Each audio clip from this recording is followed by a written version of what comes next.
Date सही करते sir, date सही कर दीजिए।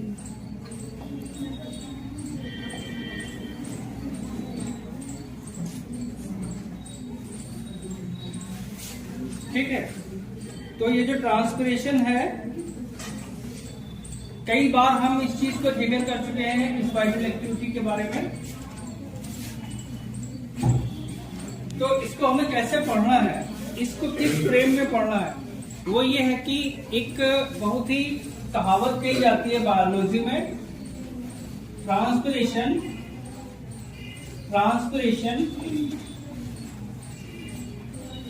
Is a necessary evil।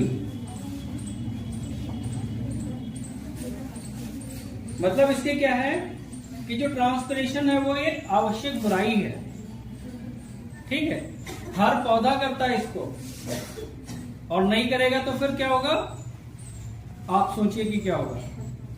मतलब ये पानी का ट्रांसपिरेशन के मतलब होता है वाष्पोत्सर्जन, पौधे के वायवीय भागों के द्वारा जल का बाहर छोड़ा जाना जलवाष्प के रूप में क्या कहलाता है, ट्रांसपिरेशन कहलाता है। और ये है क्या, नेसेसरी इवल है, आवश्यक बुराई है, जिसको करना आवश्यक है ही।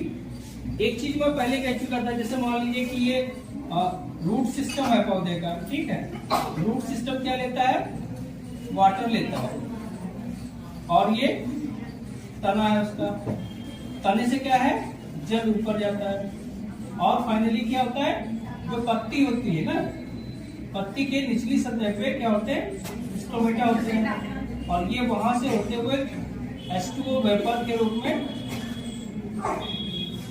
बाहर निकाल दिया जाता है। तो ये क्या हो गया, ट्रांसपिरेशन हो गया। अब आप सोचिए कि नेसेसरी इवल क्यों है, क्योंकि जानते हैं कि जल के बिना न तो हमारा जीवन संभव है, न तो पौधों का जीवन संभव है। तो नेसेसरी इवल ऐसे हो गई कि क्या जल ये जो निकलता है इसके साथ साथ में ही अन्य क्रियाएं भी होती है जो वाटर डिपेंडेंट है। जल पर पौधों की निर्भर कौन कौन सी क्रियाएं होती हैं, तो पहले हमने पढ़ा कौन सा, फोटोसिंथेसिस, उसमें जल लगता है या नहीं लगता है। ठीक है, फिर ऑस्मोसिस होती है। ठीक है, ऑस्मोसिस में भी वाटर की जरूरत होती है।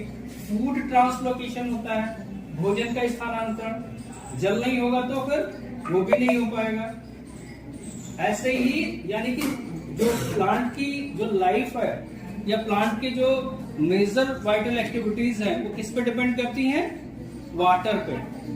और इसीलिए ये जो एक्टिविटीज आपस में इंटरकनेक्टेड है, जैसे transpiration, photosynthesis, osmotic regulation, osmotic मतलब परासरणी संतुलन, ठीक है, परासरणी नियंत्रण, ठीक। और उसके बाद में ये जो है ट्रांसपिरेशन है, ये सारी क्रियाएं क्या है, आपस में इंटर रिलेटेड है।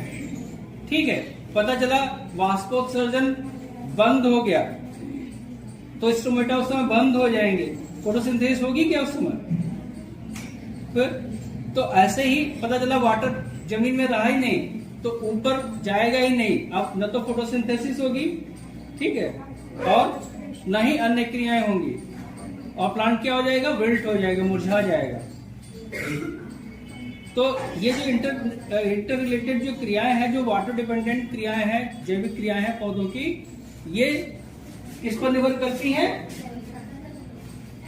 क्योंकि पौधे के हर भाग को जल चाहिए, तो ये एक सप्लाई चेन है। एब्जॉर्प्शन हो गया, जो मिट्टी से जड़ें करती है वो शोषण हो गया जल का, जो तने में ऊपर चढ़ता है वो क्या हो गया, एसेंट ऑफ सैप, रसारोहण उसको बोलते हैं, ठीक है। और ये जो पत्ती में गया पानी और पत्ती से बाहर निकल गया, पत्ती में गया तो यहाँ पे क्या होगी, फोटोसिंथेसिस होगी, ठीक है, और पत्ती से बाहर निकल गया तो ये क्या हो गया, ट्रांसपिरेशन। तो सारी चीजें आप देख रहे हैं एक दूसरे से इंटरकनेक्टेड है, इसीलिए ये क्या है, नेसेसरी इवल है। नेसेसरी क्यों है, क्योंकि ये सारी एक्टिविटीज के ऊपर डिपेंड है।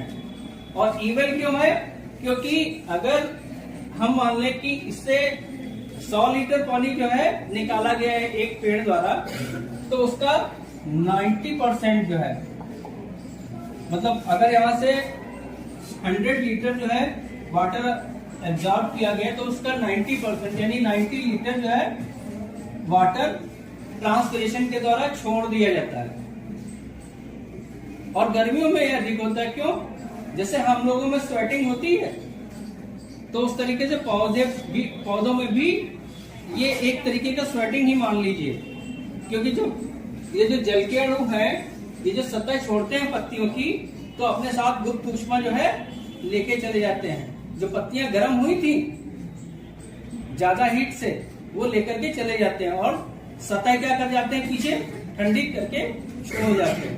तो इसको बोलते हैं कूलिंग इफेक्ट। तो ट्रांसपिरेशन का जो डायरेक्ट बेनिफिट होता है वो पौधों को, वो क्या होता है, कूलिंग इफेक्ट होता है।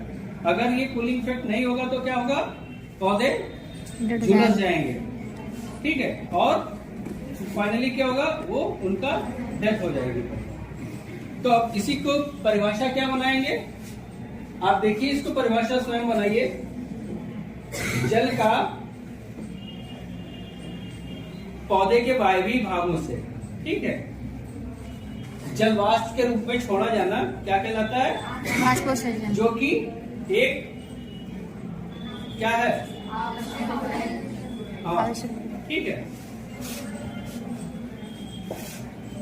अगर 2 नंबर का क्वेश्चन आ जाता है कि बताइए वाष्पोत्सर्जन एक आवश्यक बुराई है क्यों, तो क्या लिखेंगे आप?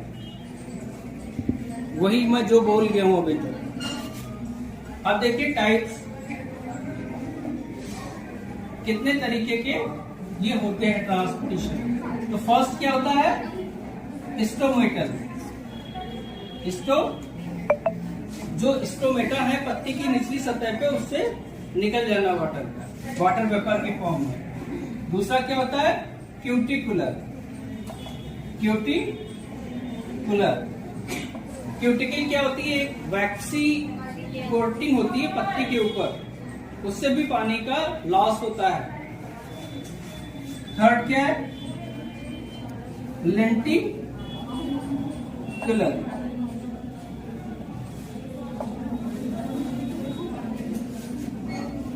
लेंटिसिलर होता है, लेंटिसिलर। तो ये लेंटिसिलर क्या होता है, स्टोमेटा आप जान गए, क्यूटिकल आप जान गए, लेंटिसिल क्या होता है? आप जानते हैं कि स्टोमेटा रात के समय बंद हो जाते हैं और दिन के समय खुलते हैं, गैसेस एक्सचेंज करते हैं। पर ये लेंटिसिल एक ऐसा पोर होता है, ये भी पोर होता है और ये भी पोर होता है।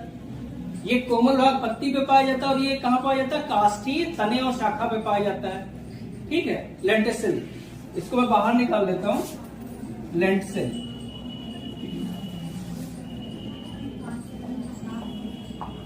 तो ये एक ऐसा पोर है जो कहां पे पाया जाता है, काष्ठी, तने या शाखा पे पाया जाता है पौधे के, और ये हमेशा ओपन रहता है 24 घंटे, ठीक, कभी बंद नहीं होता है। तो जो जलवाष्प इसके द्वारा जो है निकाली जाती है बाहर, वो कहलाता है लेंटिकुलर ट्रांसपिरेशन। अगर मान लीजिए ये 80% होता है अप्रॉक्स और ये 15% होता है, तो ये भी अप्रॉक्सीमेटली 5% होता है।